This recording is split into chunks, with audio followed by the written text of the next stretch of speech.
다 같이 사도신경으로 신앙 고백하심으로 10월 26일 마지막 주 예배를 하나님 앞에 드립니다. 나는 전능하신 아버지 하나님, 천지의 창조주를 믿습니다.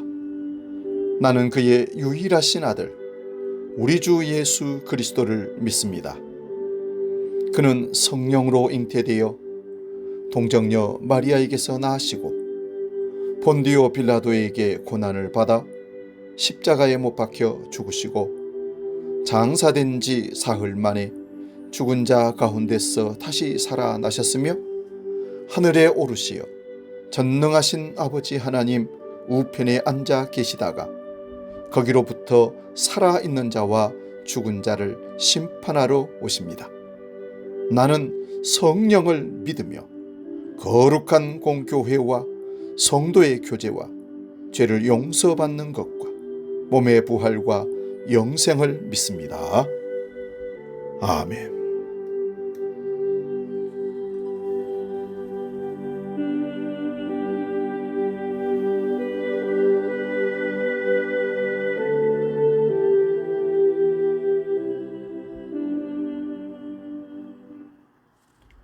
찬송가 309장 목마른 내 영혼 함께 찬송합니다.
오늘 우리에게 주시는 하나님 말씀은 신약성경 고린도후서 12장 2절에서 10절의 말씀입니다. 신약성경 299면에 있습니다. 고린도후서 12장 2절에서 10절의 말씀 봉독할 때에 살아계신 주님의 음성을 들을 수 있기 바랍니다. 지금 봉독합니다. 내가 그리스도 안에 있는 한 사람을 아노니 그는 14년 전에 셋째 하늘에 끌려 올라간 자라. 그가 몸 안에 있었는지 몸 밖에 있었는지 나는 모르거니와 하나님은 아시느니라. 내가 이런 사람을 아노니 그가 몸 안에 있었는지 몸 밖에 있었는지 나는 모르거니와 하나님은 아시느니라. 그가 낙원으로 이끌려 가서 말로 표현할 수 없는 말을 들었으니 사람이 가히 이르지 못할 말이로다. 내가 이런 사람을 위하여 자랑하겠으나 나를 위하여는 약한 것들 외에 자랑하지 아니하리라. 내가 만일 자랑하고자 하여도 어리석은 자가 되지 아니할 것은 내가 참말을 함이라. 그러나 누가 나를 보는 바와 내게 듣는 바에 지나치게 생각할까 두려워하여 그만두노라. 여러 계시를 받은 것이 지극히 크므로 너무 자만하지 않게 하시려고 내 육체에 가시 곧 사탄의 사자를 주셨으니 이는 나를 쳐서 너무 자만하게 하지 않게 하려 하심이라. 이것이 내게서 떠나가게 하기 위하여 내가 3번 주께 간구하였더니 나에게 이르시기를 내 은혜가 내게 족하도다. 이는 내 능력이 약한 데서 온전하여짐이라 하신지라. 그러므로 도리어 크게 기뻐함으로 나의 여러 약한 것들에 대하여 자랑하리니 이는 그리스도의 능력이 내게 머물게 하려 함이라.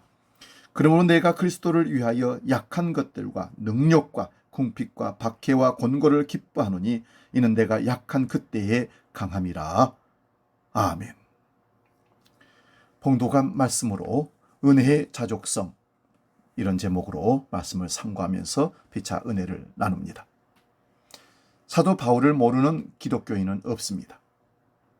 예수님과 동시대 사람이었던 바울은 여러 가지 점에서 특이합니다. 태생적으로 유대인이고 로마 시민권자이며 박학다식하고 기독교인들을 박해하다가 뒤늦게 기독교인이 된 사람입니다. 예문은 시원치 않고 말은 좀 서툴렀지만 글은 잘 썼다고 합니다. 영성가, 사상가, 문필가라 할 수 있습니다. 신약 성경에 바울의 편지가 많이 들어 있습니다. 학자들의 입장에 따라서 약간씩 차이가 있지만 13권 내외로 보면 됩니다.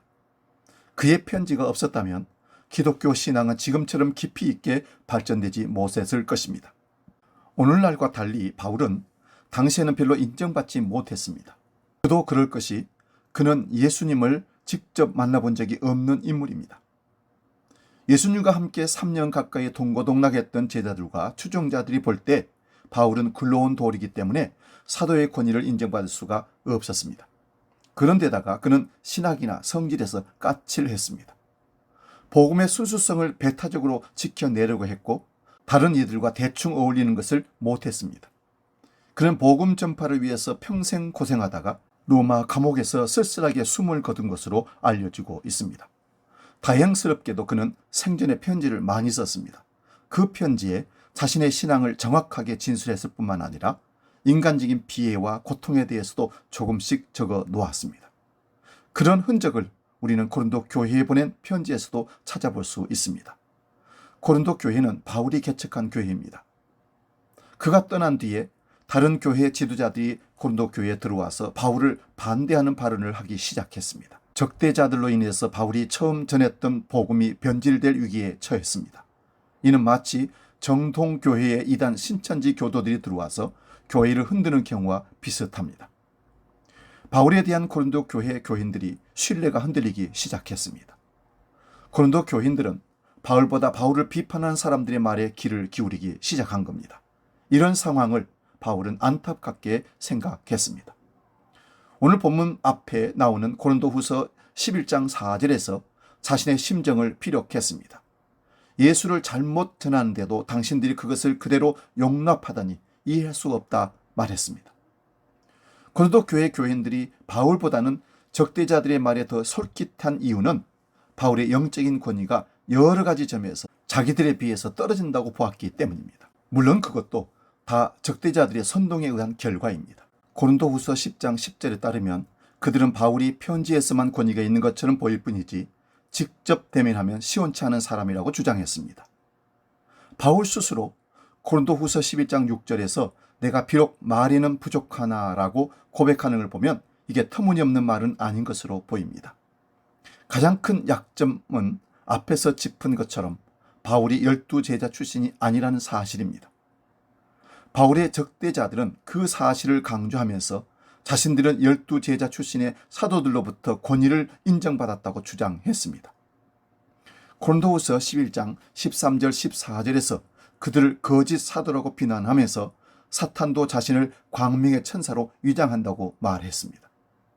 바울의 적대자들은 바울의 약점을 지적하는 것만이 아니라 자신들의 자랑거리를 쏟아냈습니다. 그런 자랑이 고린도 교회 교인들의 마음을 움직이는 데 큰 영향을 끼친 것으로 보입니다.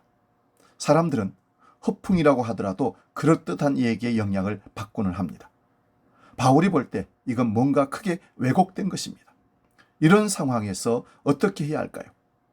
그는 어쩔 수 없이 고린도 교회 교인들을 향해서 적대자들과 마찬가지의 방식으로 자신을 변명할 수밖에 없었습니다. 복음을 전하는 사람으로서 자기를 자랑하는 것은 어리석은 일이지만 분별력이 떨어지는 고린도 교회 교인들 앞에서는 어쩔 수가 없습니다. 고린도후서 11장 1절에서 이렇게 말합니다. 원하건대 너희는 나의 좀 어리석은 것을 용납하라. 청하건대 나를 용납하라. 자랑을 할 테니 좀 이해해달라는 것입니다. 그 자랑 중에 하나가 고린도후서 12장 1절에 나오는 환상과 계시의 얘기입니다. 바울은 고린도후서 12장 2절 이하에서 신비로운 현상을 경험한 사람에 대해서 설명을 합니다. 이 사람은 14년 전에, 즉 기원 후 40년의 셋째 하늘에 끌려 올라갔다고 합니다. 바울은 이 사람을 안다고 했습니다. 이 사람은 바로 바울 자신입니다. 자기의 경험이 확실하다는 사실을 강조하기 위한 글쓰기 기법입니다. 그가 끌려 올라갔다는 셋째 하늘은 고대인들의 우주관에서 나온 겁니다. 그들은 하늘이 여러 층으로 되어 있다고 보았습니다. 이게 우스꽝스러운 게 아닙니다. 현대 물리학자들도 4차원, 5차원 또는 10차원까지 말을 합니다. 오늘 본문 4절은 그 셋째 하늘을 낙원이라고 다시 풀어서 말씀합니다. 거기서의 경험을 4절에 이렇게 묘사합니다. 그가 낙원으로 끌려가서 말로 표현할 수 없는 말을 들었으니 사람이 가히 이르지 못할 말이로다. 이런 글을 읽으면 여러분들은 생각이 좀 복잡해질 것입니다. 바울이 지금 말하고 있는 셋째 하늘, 즉 낙원이 도대체 뭐야? 하고 말입니다. 우리의 현실에서는 전혀 감을 잡을 수 없는 이 얘기입니다. 고대 유대인들에게 낙원은 죽어서 구원받은 사람들이 가는 곳이었습니다. 바울이 실제로 죽어야만 갈 수 있는 낙원에 갔다가 돌아온 것으로 볼 수는 없습니다. 비록 낙원이라는 단어를 사용했지만 그가 말하는 핵심은 자기도 고린도 교인들이 중요하게 생각하는 신비한 어떤 경험을 했다는 것입니다.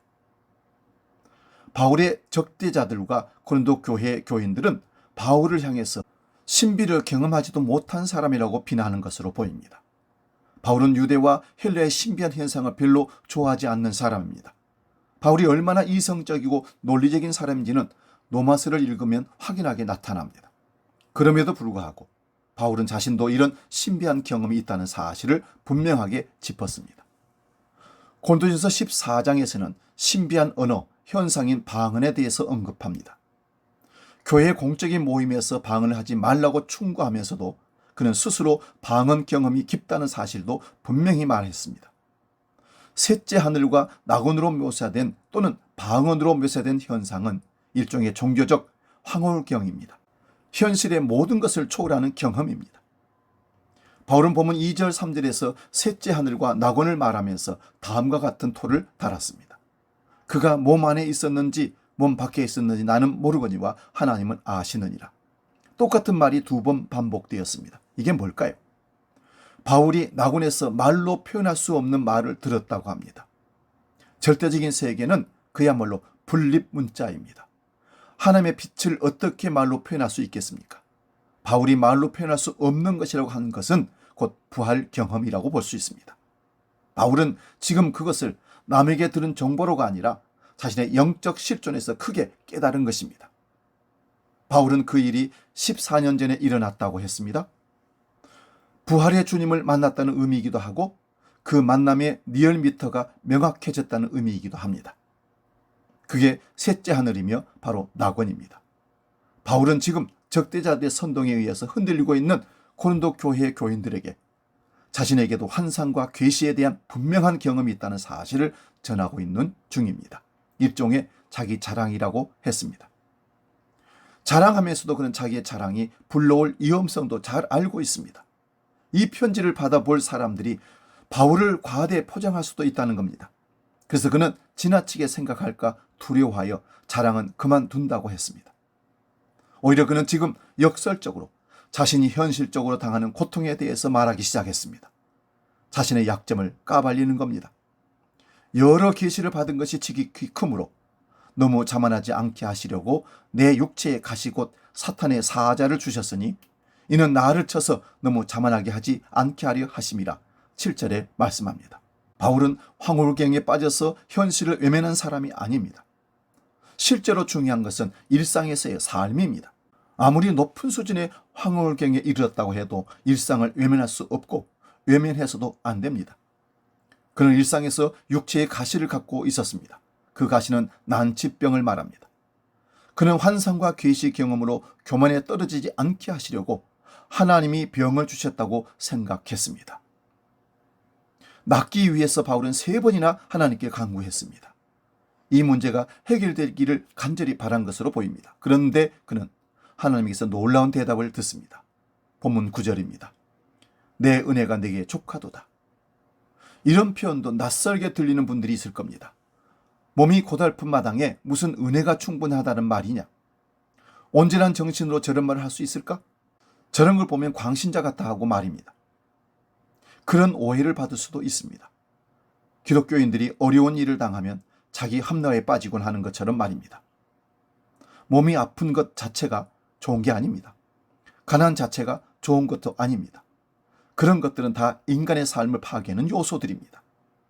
기독교 신앙은 자학이 아니고 냉소주의도 아닙니다.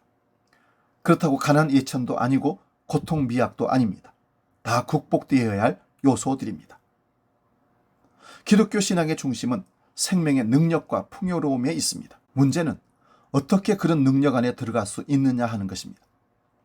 세상은 돈과 권력과 명예 등을 통해서 얻을 수 있다고 말합니다. 인생의 목표를 거기에 둡니다. 그것을 얻으려고 모든 것을 희생하고 그것을 유지하기 위해서 노심초사합니다. 이런 것으로 사람이 정말 강해질 수 있을까요? 그의 삶이 풍요로워질 수 있을까요? 제가 보기에는 그것은 에덴 동산에서 아담과 하와를 향한 뱀의 유혹과 다를 게 없습니다. 선악과를 취하면 눈이 밝아져서 하나님처럼 된다고 했지만 그 결과는 에덴으로부터의 추방입니다. 눈이 밝아졌지만 하나님을 직면할 수 없게 되었습니다.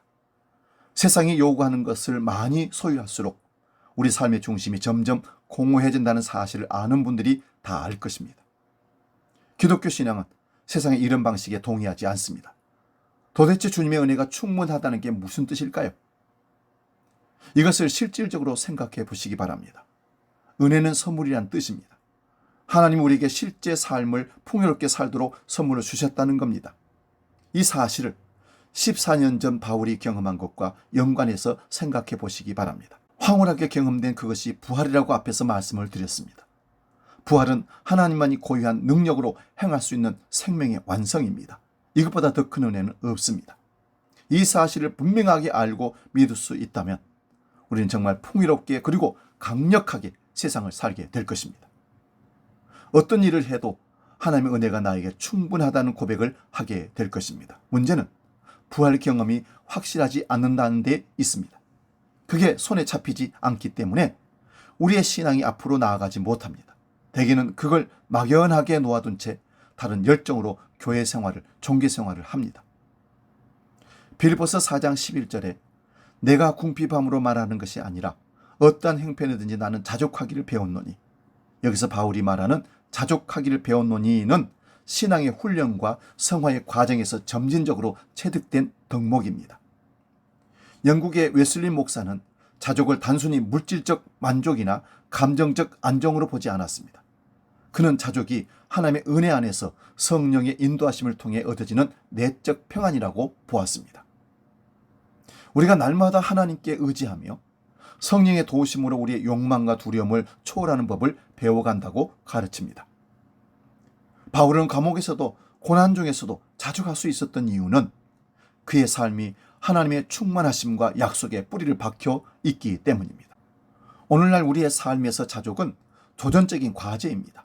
소비주의와 비교 문화 속에서 우리는 끊임없이 더 많은 것을 갈망하며 불안에 사로잡히기 쉽습니다. 성령의 인도하심을 통해 우리의 마음이 하나님께 고정될 때 어떠한 형편에서도 평안을 찾을 수 있습니다. 바울이 자족을 배웠다고 한 것처럼 우리도 신앙의 여정에서 이를 배우고 훈련해야 합니다. 우리에게 하나님의 은혜가 모든 상황을 초월하는 힘임을 상기시킵니다. 우리는 성령의 도우심으로 자족의 삶을 살아가도록 부름을 받았음을 알아야 합니다. 이는 우리가 가진 것에 만족하는 것을 넘어 하나님의 임재와 약속 안에서 참된 기쁨과 평안을 찾는 삶입니다. 오늘 우리가 어떤 형편에 있든지 하나님께 우리의 마음을 드리고 그분의 은혜 안에서 자족하기를 배워가기를 소망합니다. 직설적으로 말씀을 드리겠습니다. 잘난 게 많고 가진 게 많으면 주님의 은혜를 생각할 수가 없습니다. 하나님의 은혜보다는 자기 자신에게 만족, 심취하는 겁니다. 인격적으로 훌륭해도 어쩔 수가 없습니다. 기독교인이기 때문에 겉으로는 모든 걸 하나님의 은혜라고 말은 그럴듯하게 하지만 실제로는 다른 생각을 합니다. 호수에 비친 자기의 용모에 반해서 호수에 빠져들어 죽었다는 헬라 신화의 러시스처럼 자기에게 사로잡혀 결국은 파멸에 이르게 됩니다. 자기 연민, 자기 집중을 성경은 죄라고 말합니다. 죄의 결과는 죽음입니다. 살아있다 하나 실제로는 죽은 것입니다. 제가 너무 극단적으로 말했을까요? 옳고 그른 것은 여러분 스스로가 판단하시기 바랍니다. 거꾸로 약한 사람들, 궁핍과 박해를 당하는 사람들은 자기에게 기대할 게 없으니까 오히려 하나님의 은혜를 사모하게 됩니다. 그래서 예수님은 팔복에서 가난한 자, 우는 자가 복이 있다고 말씀하셨습니다. 저는 이 말씀이 단순히 종교적으로 값싼 위로가 아니라 실제 삶의 능력이 무엇인지를 정확하게 지시하는 진리라고 생각합니다. 그게 십자가의 신비입니다. 인생 실패를 가리키는 십자가에 달린 예수는 자신의 운명을 하나님께 완전히 맡길 수 있었습니다. 인간의 절망이 오히려 하나님으로부터 오는 구원의 능력이었습니다. 그렇다면 기독교인이 이 세상에서 넉넉하고 건강하게 사는 것이 잘못일까요? 그런 사람들은 주님의 은혜가 족하다는 사실을 영영 경험할 수 없을까요? 그렇지 않습니다. 여기에 해당하는 예수님의 말씀을 기억하실 겁니다. 자기를 부정하고 자기 십자가를 지고 예수를 따르는 겁니다. 자기를 부정한다는 것은 관심을 축소시킨다는 뜻이기도 합니다. 자기와 관련된 것에 대한 관심을 축소시키며 사는 것이 기독교 영성의 요체입니다. 수행으로서의 신앙 생활입니다. 그럴 때 저와 여러분은 자기로 인해서 가르쳤던 부활 생명을 황홀경처럼 경험할 수 있을 것이며 그때야 비로소 저와 여러분은 내가 연약한 그때의 강함이라는 바울의 고백을 이해하고 내 은혜가 내게 족하다는 말씀을 아멘으로 받아들이게 될 줄로 믿습니다. 저와 여러분은 이제 은혜의 자족성을 갖게 되었습니다. 주 안에서 참된 은혜와 자유를 누릴 수 있기를, 만족을 누릴 수 있기를, 평안을 누릴 수 있기를 축원드립니다. 복음 찬양 나는 행복해요 찬양하고 기도하고 마치겠습니다.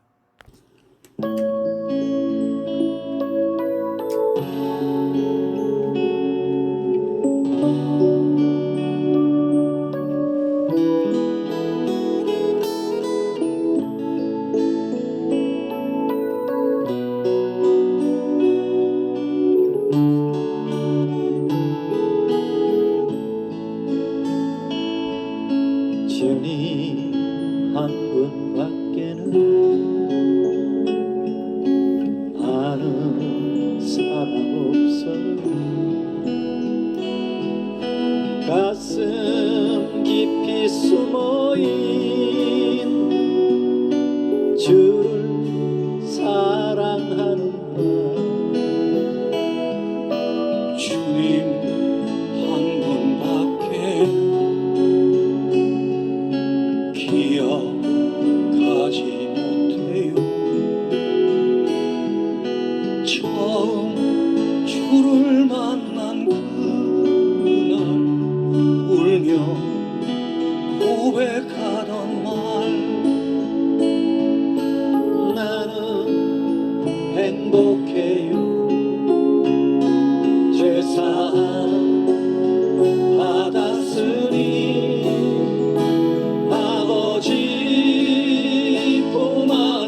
주님 한 분밖에 사랑할 리 없어요. 작은 가슴 뜨거우게 주님 피가 흘러요. 주님 한 분밖에 약속한 거 없어요. 나를 믿고 따르는 자 반석 위에 서리라. 나는 행복해요. 죄사함 받았으니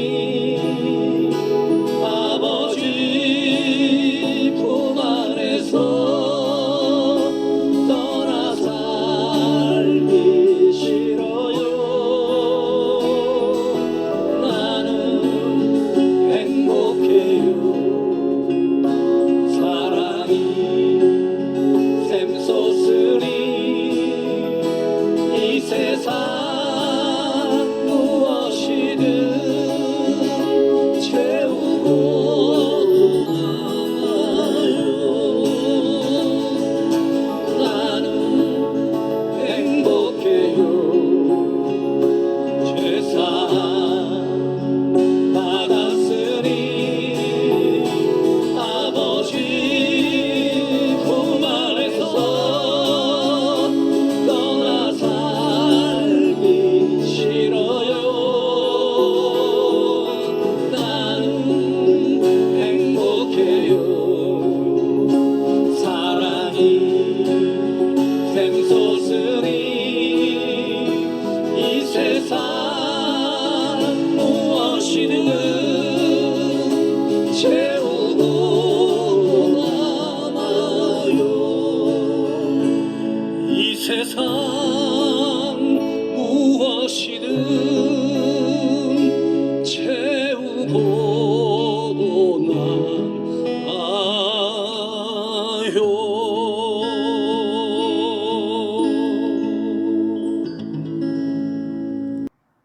기도하겠습니다.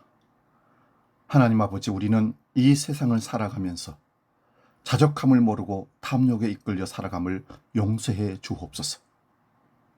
그리스도 예수의 능력 안에서 누리는 자족함을 바울 사도를 통하여서 배우게 하시니 감사드립니다.